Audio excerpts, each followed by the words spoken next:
desa itu mendadak menjadi heboh. Anissa telah ditemukan, tetapi kondisinya sudah tidak bernafas. Menerima peristiwa ini sulit dibayangkan betapa hancur dan sakit hatinya kedua kakak Anissa.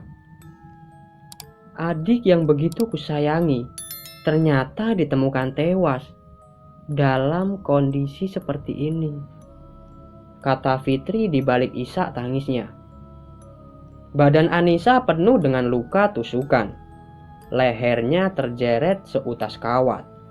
Dan yang lebih ironis, waktu ditemukan, tubuh Anissa dalam keadaan tanpa busana. Fitri berulang kali pingsan karena tidak percaya melihat kematian adiknya yang sangat tragis. Siapa manusia laknat yang membunuh Anissa dengan cara biadab ini? Kata Ujang tak tahan membendung air matanya. Di situ Ujang yakin Anissa diperkosa dulu sebelum dibunuh. Mayat Anissa ditemukan oleh seorang nelayan yang saat itu mau mengikat perahunya. Dia terkejut melihat sesosok mayat dalam posisi tengkurap mengambang di laut, sedangkan tangan dan kakinya terikat seutas tali. Ini sangat jelas saudari Nisa adalah korban pemerkosaan dan pembunuhan yang sangat tragis, kata salah satu polisi. Berita tentang kematian Anissa pun menyebar. Bayangkan, seorang perawan desa meninggal dalam keadaan tragis, kata pembawa acara yang ada di televisi. Kejadian tragis itu pun menjadi pembicaraan warga. Saat sanak familinya sedang tekun berzikir di dalam tahlilan, dengan sembunyi-sembunyi, Ujang pergi meninggalkan rumah menjumpai seseorang yang rumahnya berada di dekat laut. Orang itu memang hidup sendiri, jauh dari perkampungan, karena dia sudah lama diusir. Dikarenakan orang tersebut mempunyai dunia ilmu hitam, dan semua orang membencinya. Saat berdiri di muka pintu, Ujang memberi salam. Dari dalam keluarlah nenek tua berbadan kurus yang diketahui dengan sebutan Nenek Siti. "Oh, ada tamu. Ya udah, sini masuk," kata Nenek Siti, mempersilahkan Ujang masuk. "Saya mengerti kamu kesini karena telah ditinggalkan adik tercintamu. Kamu pasti penasaran siapa yang telah melakukan perbuatan biadab itu. Dan pastinya kamu akan menuntut balas," terka Nenek Siti, seakan-akan dia sudah tahu maksud kedatangan Kang Ujang. Ujang terhentak ketika mengetahui kekuatan Nenek Siti. Betul kata orang kampung, Nenek Siti bukanlah orang biasa. "Iya, Nek, saya mau cari orang laknat itu. Siapa yang sudah berani membunuh adikku dengan cara seperti ini?" jawab si Ujang. Nek Siti pun menghela nafas berat sambil membuang nafasnya perlahan-lahan. Nek Siti kembali membuka matanya. "Nenek melihat bahwa adikmu diperkosa dan dibunuh oleh 4 orang pemuda, dan satu di antaranya adalah pria tampan, dan 3 orang lagi sepertinya orang suruhan. Tetapi dari dalam semua ini adalah pria tampan itu," ucapnya dengan sorot mata merah, memandang ke arah Ujang. Seluruh badan Ujang gemetar. Dia mencoba membayangkan di dalam dirinya bagaimana penderitaan Nisa, adik tersayangnya. mencoba melawan biadab-biadab itu. Tanpa terasa air matanya jatuh menetes. "Sekarang apa rencanamu? Mau dibunuh saja? Atau bagaimana?" tanya Nek Siti sambil tertawa. Mungkin buat Nek Siti, menghabiskan nyawa orang seolah-olah kegiatan yang sangat menggembirakan. Ujang pun mengiyakan penuh amarah dan dendam. Untuknya tidak ada hal lain selain menuntut balas atas kematian adiknya. "Saya mau mereka semua mati, Nek," cetusnya penuh dendam. Dan malam itu tepatnya malam Jumat Kliwon. Setelah terjadi perjanjian rahasia antara Ujang dan Nenek Siti, mereka berdua pergi meninggalkan gubuk Nenek Siti yang berada di tengah pesisir pantai itu. Keduanya pun melangkah menjelajahi kegelapan malam. Lokasi yang dituju adalah tempat pemakaman umum. Bulan yang cantik mengumpat di balik awan. Langit terlihat gelap tanpa ditemani bintang. Di malam yang sunyi itu tidak ada satupun orang yang mengetahui apa yang akan dikerjakan Nenek Siti dan Kang Ujang di tempat yang terkesan sangat angker itu. Lolongan serigala dari kejauhan sepertinya memberi sambutan selamat datang untuk mereka berdua di pemakaman tersebut. Gundukan tanah di mana Nisa dimakamkan masih terlihat merah dan basah. Nisan yang mengukir namanya masih tampak jelas. Bunga segar yang menyelimuti tanah merah itu masih mengeluarkan aroma yang sangat wangi. Tubuh Ujang terasa gemetar. Dia bersujud di depan pusara Nisa, seakan tak bisa membendung tangisannya. Dia menangis sejadi-jadinya. "Hentikan dulu tangisanmu.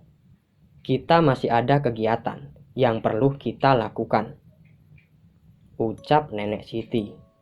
Matanya melotot dingin melihat nisan makam Anissa.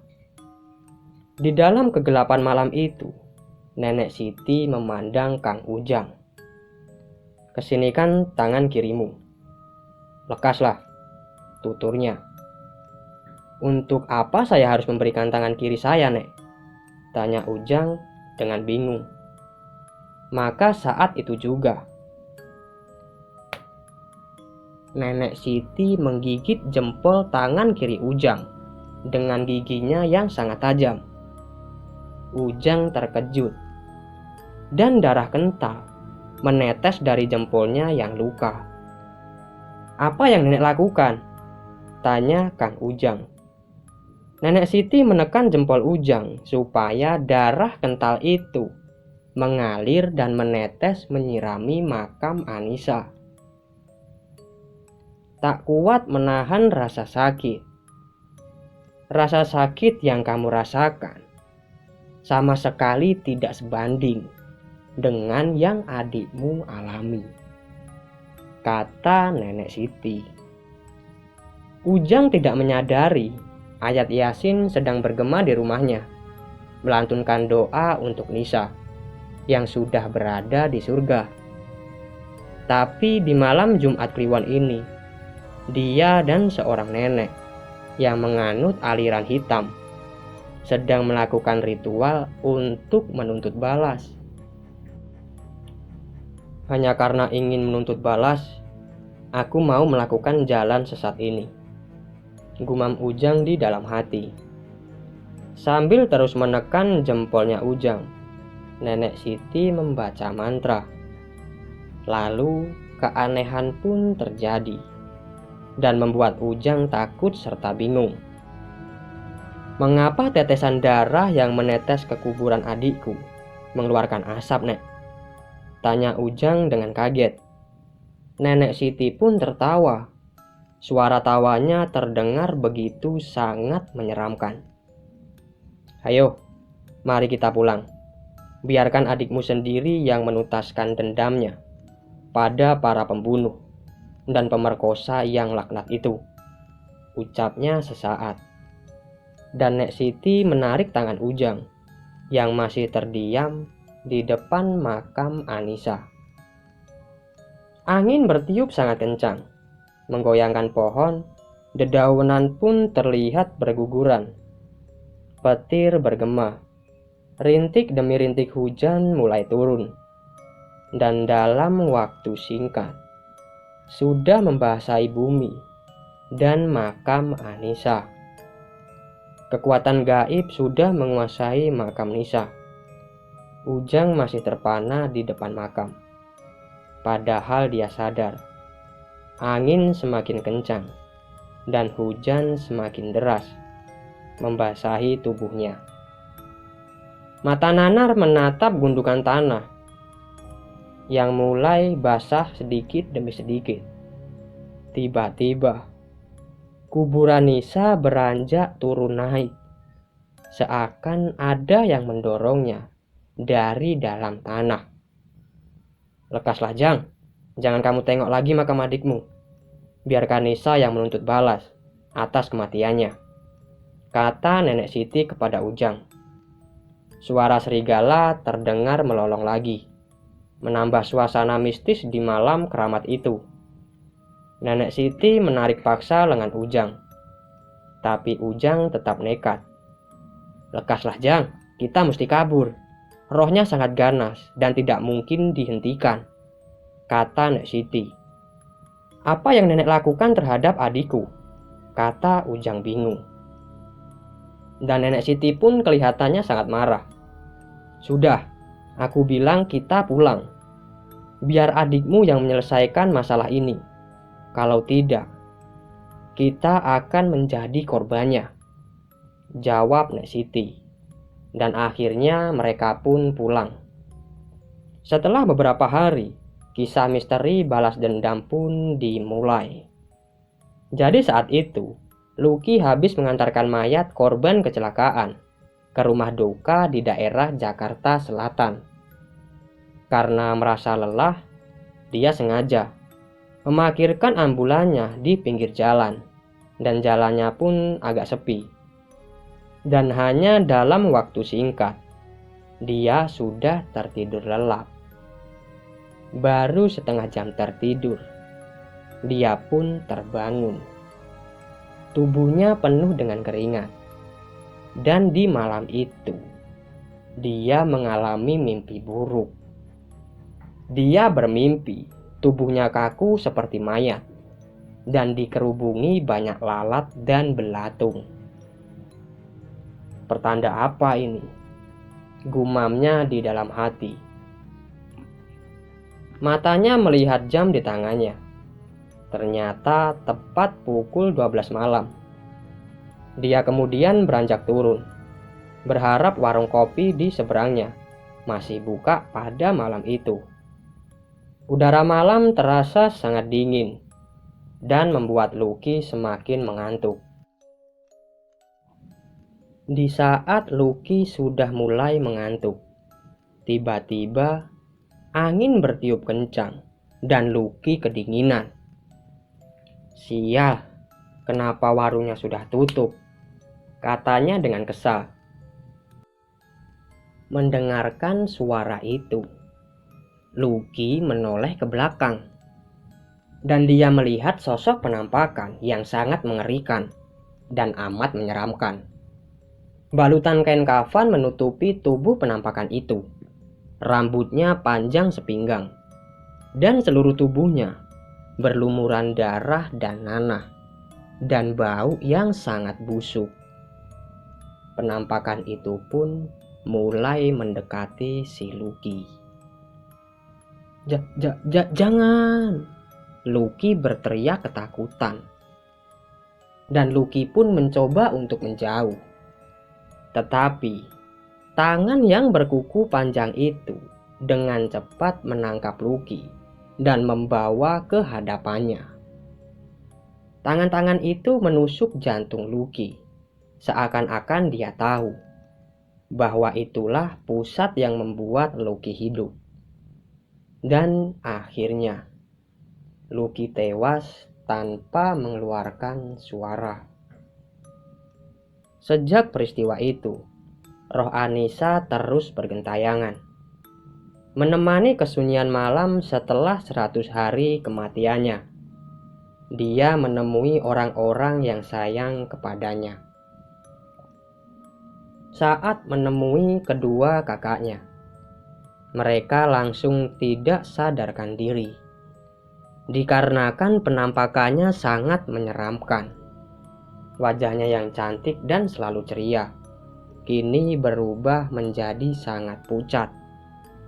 Tatapan matanya yang dulu berbinar, kini tampak sendu. Tubuhnya pun masih berbaut kain kafan putih yang kotor penuh dengan lumpur.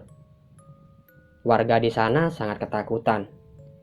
Di setiap malam Jumat, mayat yang dihidupkan untuk membalas dendam itu menemui keluarga dan sahabatnya. Menurut beberapa warga yang secara tidak sengaja melihat arwah si Anissa, arwah itu pun selalu menangis sambil terbang keliling kampung.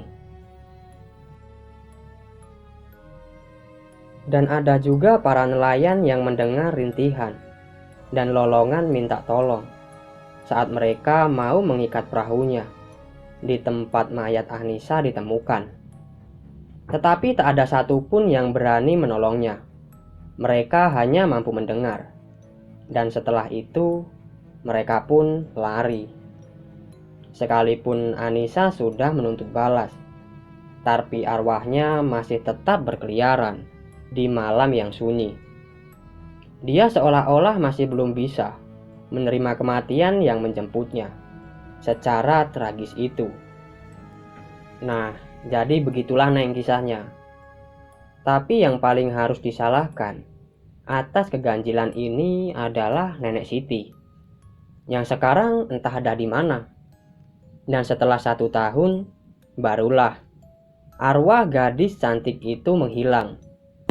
Begitu kata bapak penjaga makam menutup ceritanya.